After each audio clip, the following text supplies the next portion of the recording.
your ag forecast on 98.3 FM, Cowboy Country. It's going to be another sunny day today with a high of 60 with wind chills.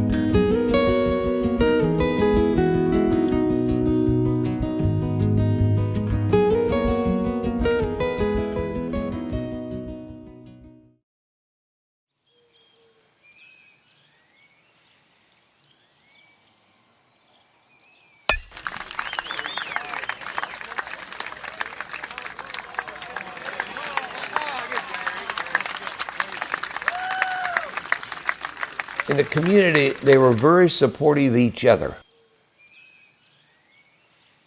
May not like them particularly well, but if you had a problem, some issue come up, they were very helpful. A car break down the middle of the road around here, we stop and help them. Now sometimes you're a little spooked, you don't know who they are. Most of the time around here, they'll still stop and help you. But in those days, it was common. Car breakdown, middle of the night, whatever. Somebody come by, they stop and help you. May not even know you, they'd still stop and help you.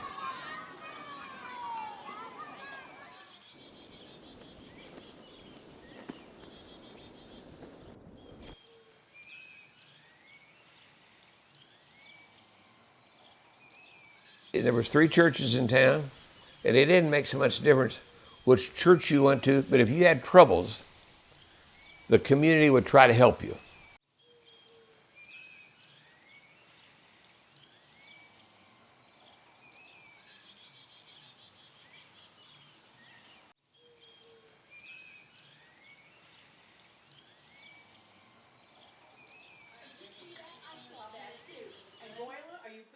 Hot water, and you can make mashed potatoes, so we can do that right now.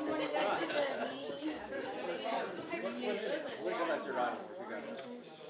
Sometimes they have, I don't know if you got a truck, but you might have to haul it. I got a truck. We got an extra truck. It's Saturdays? The parade is Saturday. Okay. On a Tuesday night. Laura had like that meeting the other day, so they're real friendly Christian people.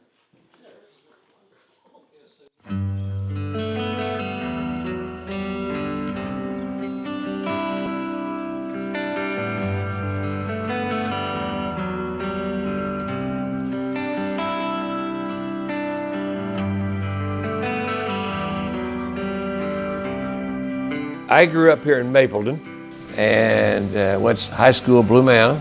And Mapleton was kind of special because I grew up here. And when I was a kid, my dad ran a service station here for 40 years, so I grew up in a service station, just right up where the fire station is. And I grew up fixing tires.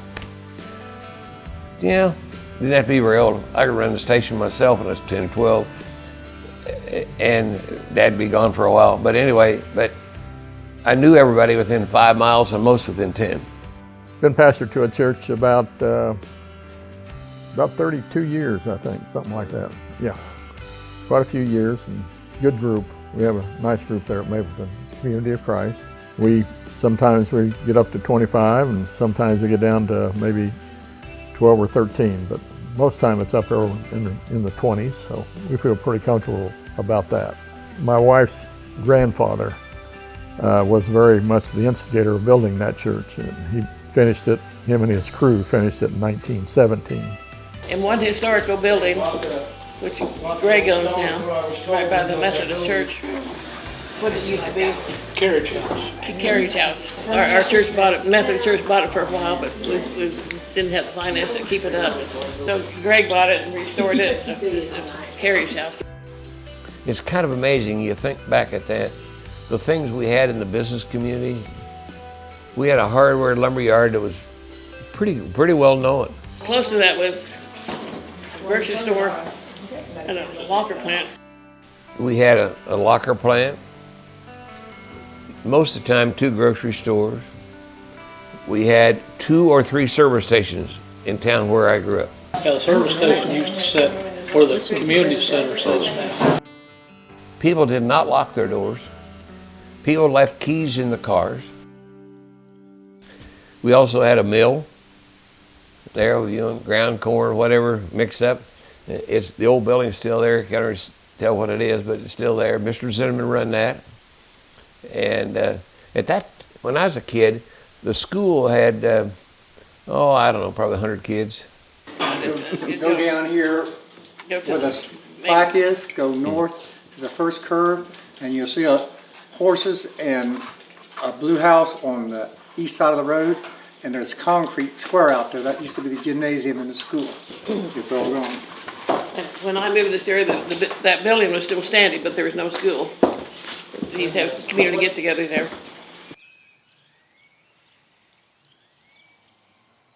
I don't know if you ever heard of Guthrie Mound. It's a mound right south of town. There was a guy that was teaching school right west of town. And he got hung up on that hill because the story is somebody had stole some horses, and he was coming up here to teach. And he went over to Missouri horseback for the weekend. A guy coming had a horse that was all lathered up, and he had kind of an old plug, and this guy had a really nice horse. He said, I'll tell you what I'll do. He wanted to trade horses, and in the middle of the road. So he traded, but the horse had been stolen. Several people was trying to found him, and he had the horse. And he tried to tell them the story, but they wouldn't listen. That's the reason they call this Guthrie Mound south of town. Thieves that had stolen the horses handed him the horses to hold, and they took off, and then the patrons around here that were chasing the thieves thought he was a thief, so they ended up taking him up there and hanging him.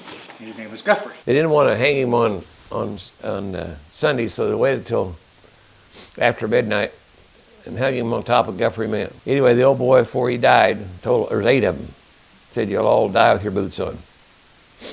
And the story is they did.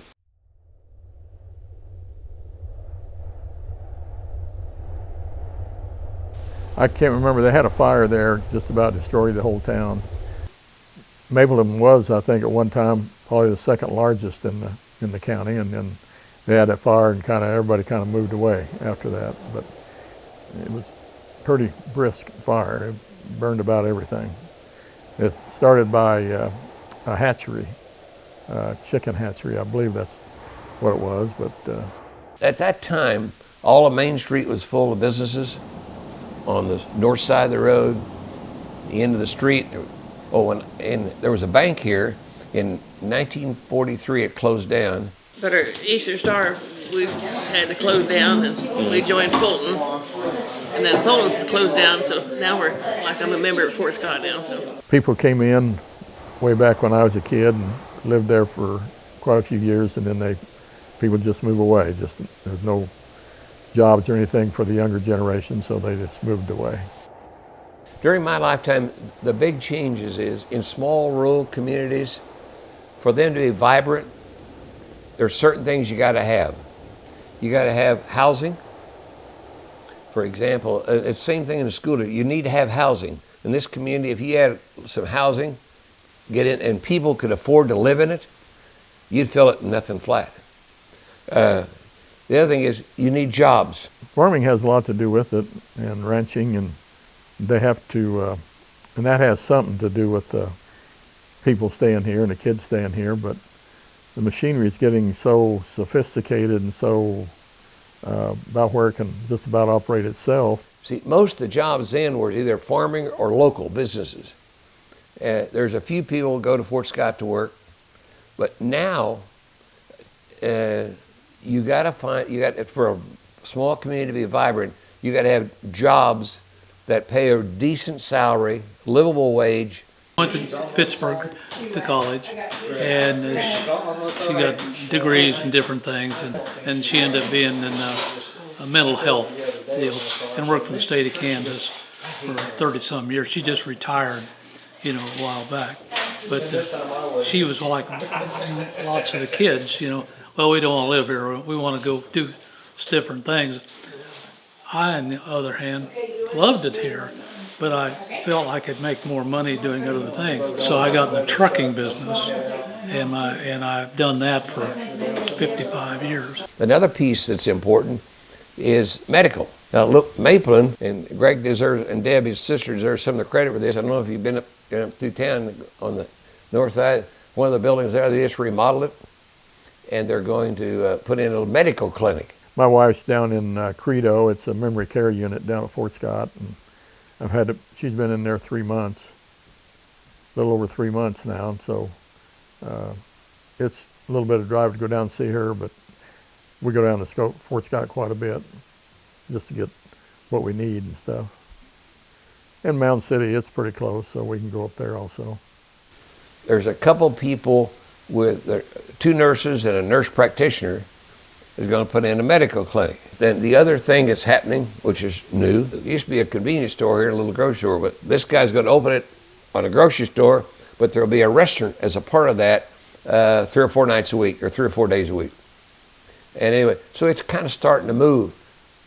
There's a few things wanting to come in. Of course, we got that restaurant trying to come back. In fact, we're getting to be more of a bedside community where people travel up the city. And there's a lot of people going up to the city from Fort Scott and around here. And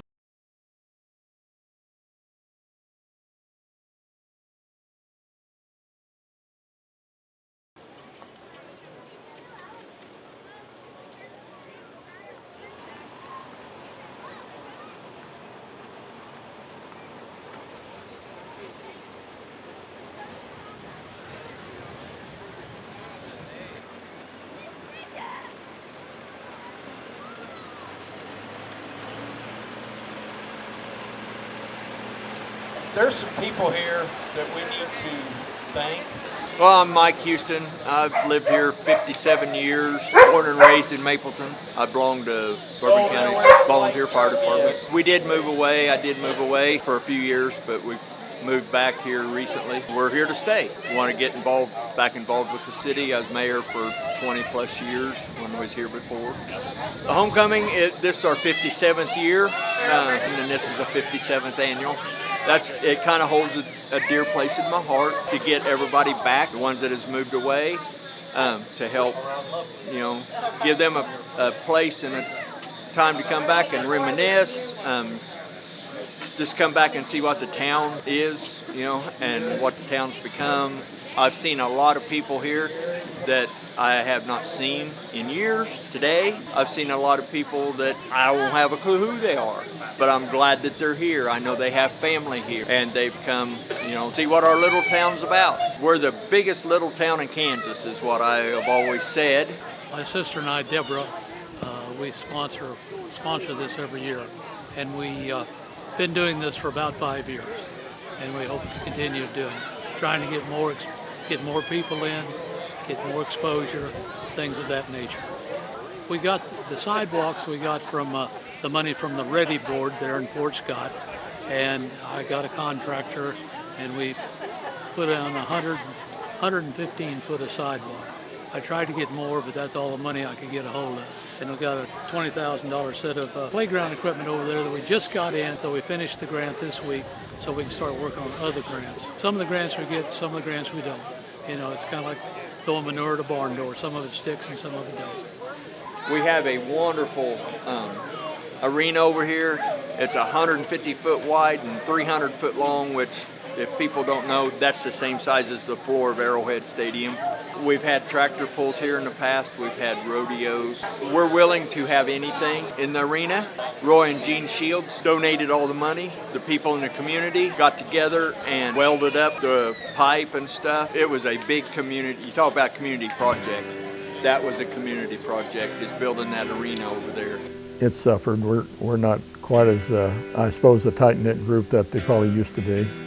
You know, they had restaurants. We had a restaurant there for several years, and we used to gather there on Saturday mornings, and that was our Saturday morning breakfast club. And we still kind of gather, but we go down to Lukey's down there at Fort Scott, there at the old hotel there. Always come back home because it was always like a safe place. The other places I have to worry about New York, Detroit. And let me tell you something, when you work out of those areas, you got to be half a gangster because it was tough. So it's starting to move a little bit, I think, the right direction. Things like that all help.